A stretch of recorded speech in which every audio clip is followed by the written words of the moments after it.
Hello there, kia ora. Welcome to this week's campaign Kōrero. It's been a fascinating week, and you might remember last week we didn't do a podcast or video, and that was because I couldn't guarantee that what I put out was accurate within the next 24 hours after its release, because that was when the leadership thing was going on with the National Party. You know, when they spent $40,000 to fly everybody to Wellington for Chris Luxon to say, "Do you still like me?" and for them to take 3 hours to go, "Yeah, I guess you're all right." The fallout from that's been happening all week, and there's been a number of distractions that have been happening all over the place to try and get people to stop talking about that. And one of those was announced on Monday in the post-cabinet press conference with Infrastructure Minister Chris Bishop, talking about their plans for a new harbour crossing in Tamaki Makaurau. And that plan was that they'll decide later after commissioning yet another report into that particular issue. They've already spent over $100 million between the last two governments to try and decide that later on. They'll make another decision after more reports. It feels fairly convoluted, which is why this week's interview is going to be with Shanan Halbert. Shanan is running in the Northcote electorate as the Labour candidate. He's already a List MP based in the area, and any kind of new harbour crossing is going to most likely make landfall within his electorate. So it makes sense to have a chat to him about how locals are feeling and what the distractions are that are in place, and what we were promised in 2023 from the now MP Dan Boudoir, because certainly hasn't delivered on what was promised, but we'll take a look at that a little bit later. First of all, though, please remember to go and check your enrolment details at vote.nz. People are being moved from the active role to the dormant role if your details haven't needed to be updated for a while so you don't make contact with the Commission. So please go and check, even if you haven't moved or haven't had to have your details updated in a while, just to make sure that you're not put onto that dormant role. Vote.nz. It's super fast, completely free, of course, and it's what you need to be updated to be able to vote this year. Right, now let's jump over and check out some of the headlines and stories that have been making news around the election this week before we have that interview with Shanan. Embattled Prime Minister Christopher Luxon narrowly survived a second caucus confidence vote on August 12, exposing deep ideological and structural chaos within the ruling National ACT New Zealand First coalition. Triggered by growing dissatisfaction with his corporate-centric governance and dwindling poll numbers, the secretive vote forced Luxon to purge his apparent challenger, former Defence Minister Chris Penk, from Cabinet. The open infighting highlights a fractured Conservative bloc that's increasingly viewed as unstable and out of touch as working-class New Zealanders tire of corporate tax cuts and austerity measures. During the event and since, rumours have persisted in media that Penk is something of a fall guy for Chris Bishop and Erica Stanford, leading to an awkward press conference or two to deny the allegations. The coalition government's controversial extension of citizens' arrest powers officially took effect this week, drawing fierce opposition from unions, business groups and civil rights advocates. Passed as part of Justice Minister Paul Goldsmith's Crime Amendments Bill, the new framework allows members of the public and private security guards to use quote-unquote reasonable force and physical restraints to detain individuals suspected of any crimes or criminal acts at any time of day on offenders as young as 14. Previously restricted largely to nighttime incidents or severe offences carrying 3-year prison sentences, the dramatic expansion effectively offloads public policing responsibilities onto untrained everyday citizens. This is a move that has been vehemently protested by the New Zealand Police. The coalition government triggered widespread frustration across Auckland this week by sending a second Waitemata Harbour crossing decision back for yet another detailed business case, overriding expert recommendations from its own transport agency. Despite Waka Kotahi completing a multi-million-dollar investment study in May and formally endorsing a dedicated public transport tunnel, Transport Minister Chris Bishop announced that Cabinet would stall the project once again, commissioning a new international review that pushes final choices out to 2027. They also included the option for another review of an option over the Meola Reef if Auckland Council wanted it. This is the preferred option for Mayor Wayne Brown, but not the entire council, and has not been recommended by engineers as a viable option without causing major environmental issues and destroying some heritage locations. In a striking display of internal government dysfunction, De Winston Peters publicly broke ranks with his cabinet colleagues, condemning Transport Minister Chris Bishop's decision to kick the Waitemata Harbour crossing back into an endless bureaucratic review as a gross waste of money. Appearing on political broadcast panels on Tuesday, the New Zealand First Leader openly lambasted the government's call to commission yet another international consultant report, taking aim at the staggering multi-million-dollar price tag spent on repeated feasibility studies while critical infrastructure languishes. Progressive commentators seized on Peter's rare blunt critique to highlight the sheer absurdity of the coalition's transport policy. While New Zealand First pushes for immediate physical construction, the broader cabinet remains paralysed by austerity-driven delays, leaving Aucklanders stuck with a failing transit network. The rift underscores how the right-wing alliance is increasingly buckling under its own contradictions, wasting public funds on endless corporate consultancy fees rather than actually delivering the green, future-proofed public transit-led infrastructure that the city desperately needs. An internal police review officially cleared Labour candidate and police superintendent Rakesh Naidu of any wrongdoing or policy breaches, forcing senior police brass into the humiliating public apology for spreading false information about his candidacy. When Naidu, a respected former National Partnerships Manager for iwi and ethnic communities, was selected at number 13 on Labour's election list, Police Minister Mark Mitchell and Police Commissioner Richard Chambers publicly attacked him, launching a high-profile review and claiming his position was quote-unquote untenable due to his alleged non-disclosure. However, official documents and an internal probe have revealed that Naidu had followed protocol and notified a superior weeks earlier, leading Assistant Commissioner Tim Anderson to apologise for feeding incorrect timelines to the media. Progressive commentators condemned the saga as politically motivated hit job by coalition figures aimed at undermining a prominent high-ranking minority candidate, demonstrating a weaponisation of police management to score cheap political points ahead of the November 7 election. The coalition government's newly finalised social sciences and science curriculums released by Education Minister Erica Stanford this week have drawn sharp condemnation from progressive educators and climate advocates for deliberately scrubbing references to climate change and colonial history. Marketed under the guise of knowledge-rich civics and financial literacy, the revised framework reflects a reactionary push to realign public education with conservative values, replacing systemic critical inquiry with market-centric consumerism and nationalistic narratives.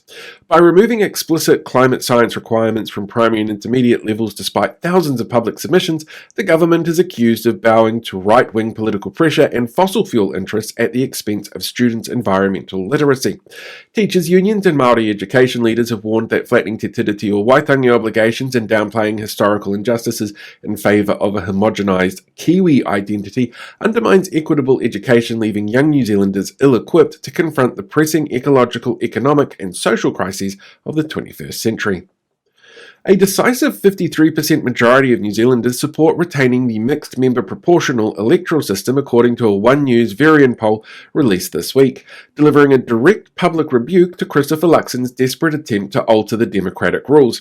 The Prime Minister sparked intense cross-party backlash after floating a referendum to dismantle MMP, publicly venting frustration over managing his coalition partners while blaming the proportional system for his own governance struggles.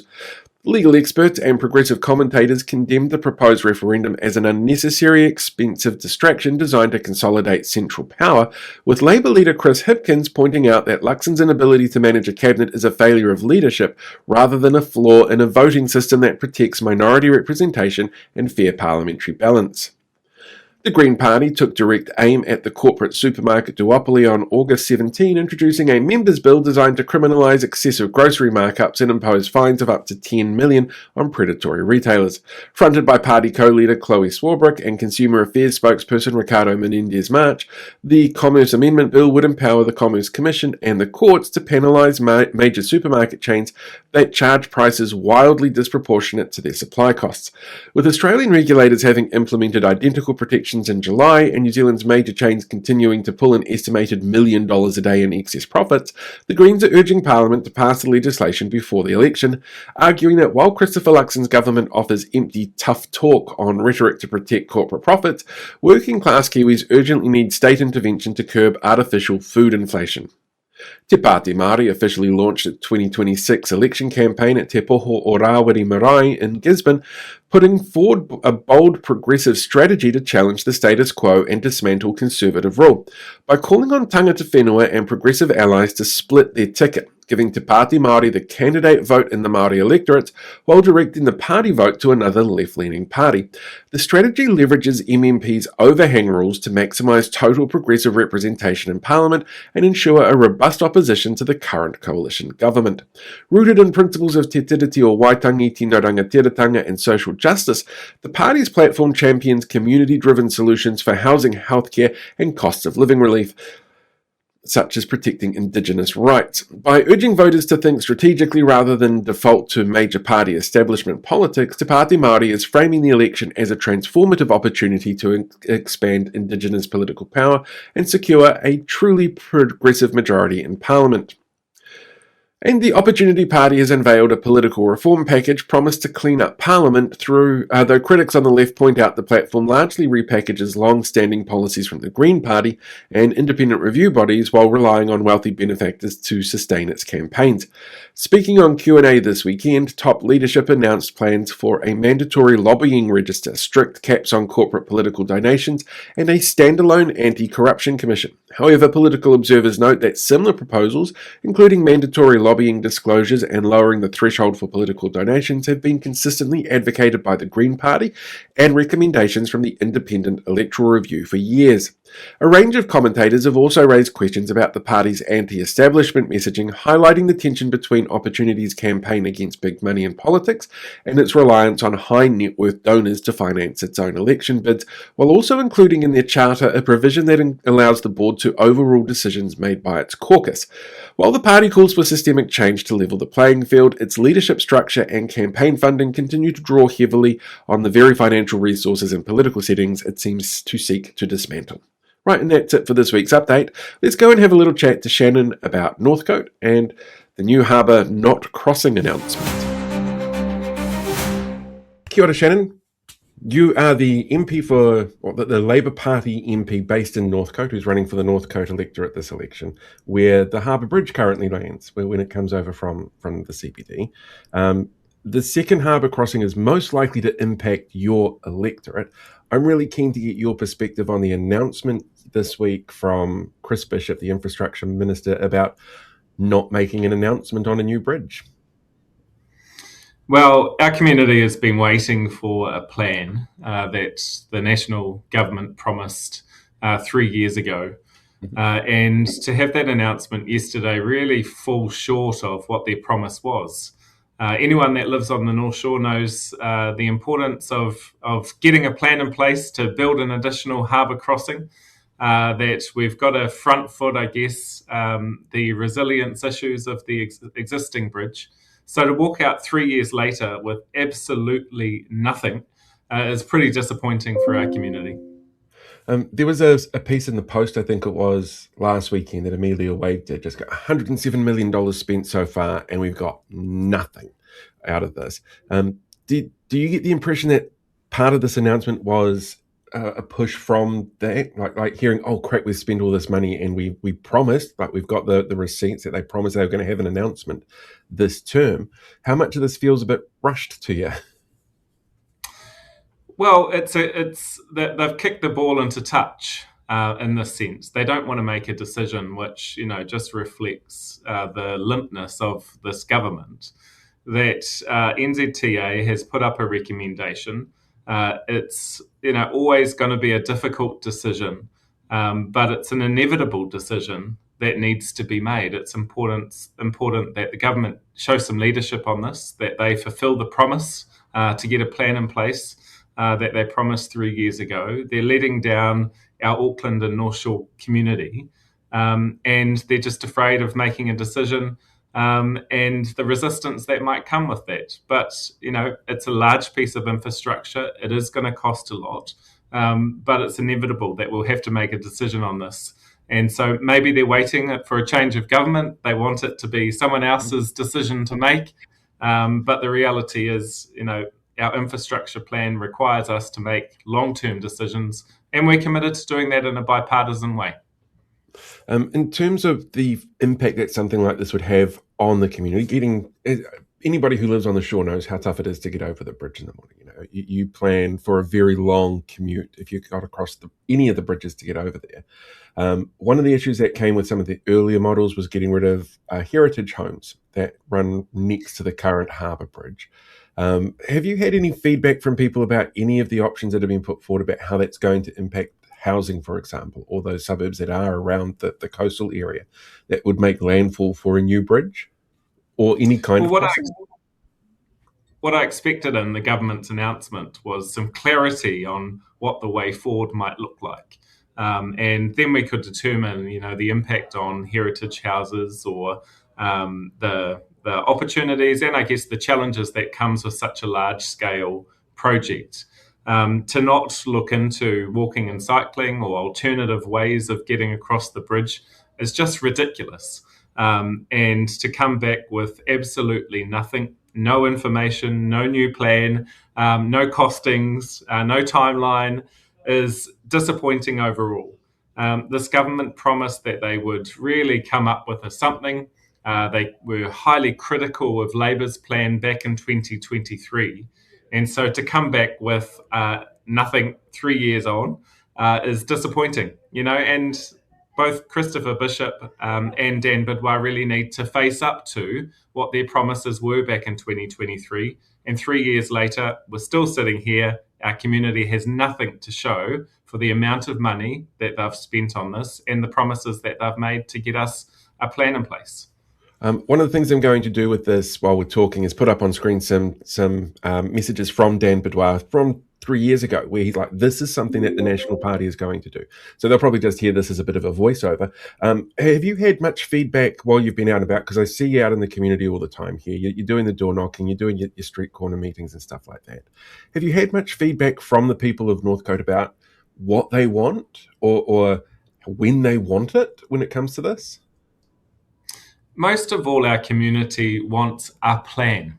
They want to get on with it. They want some certainty that they're going to be able to get from the North Shore over to the city and back again, whether they're going to work, whether they're studying.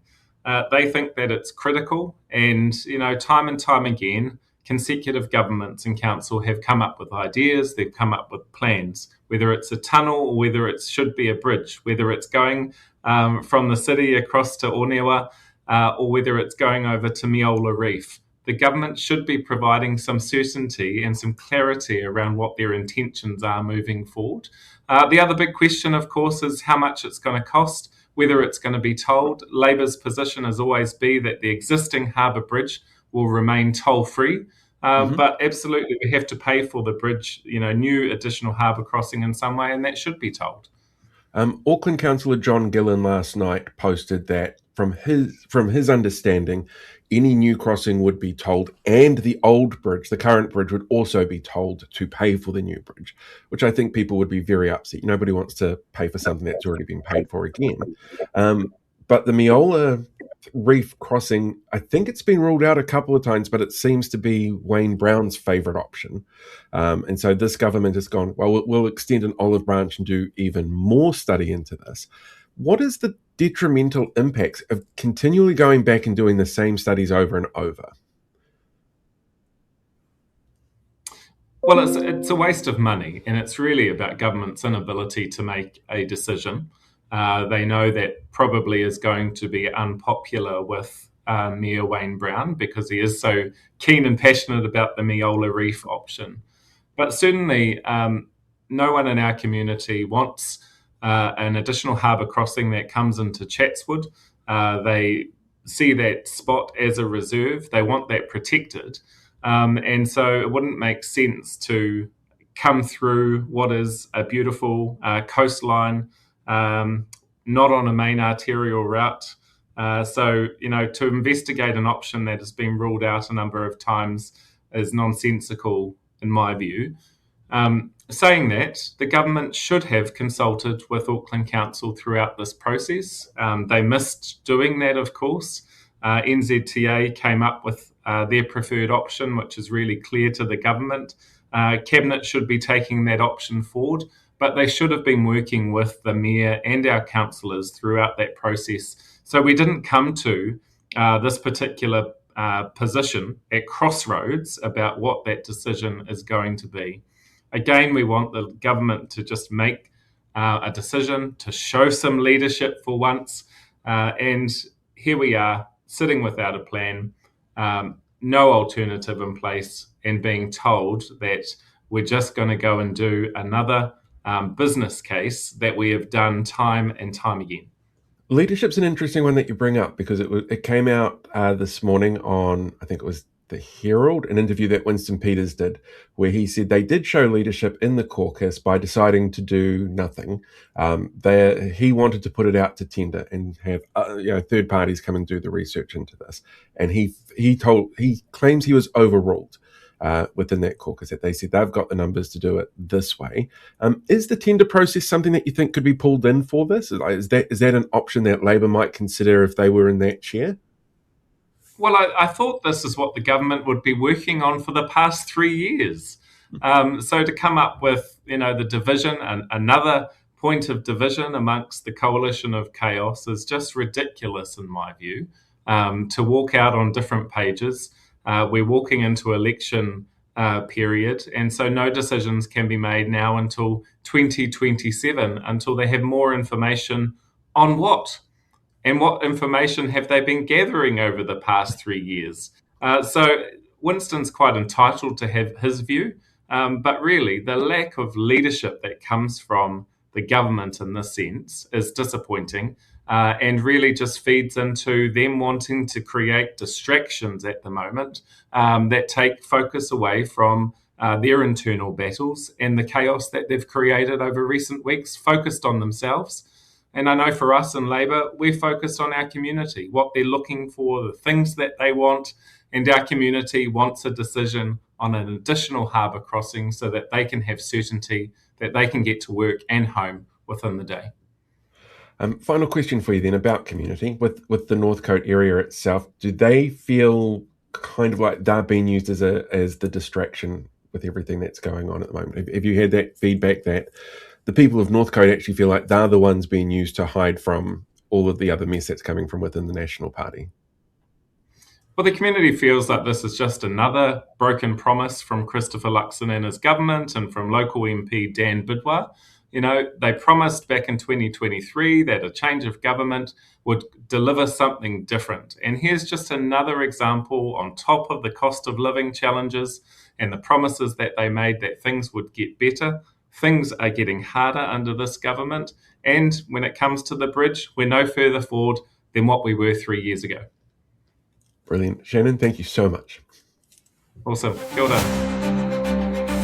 Hey, thanks for sticking around to the end of the video. While you're here, why not hit that like button, or share the video, or even subscribe to the channel. You could even become a paid YouTube member so you can see things released in advance, you get access to some exclusive content, and like all these awesome people, you get to have your name at the end of the credits as well.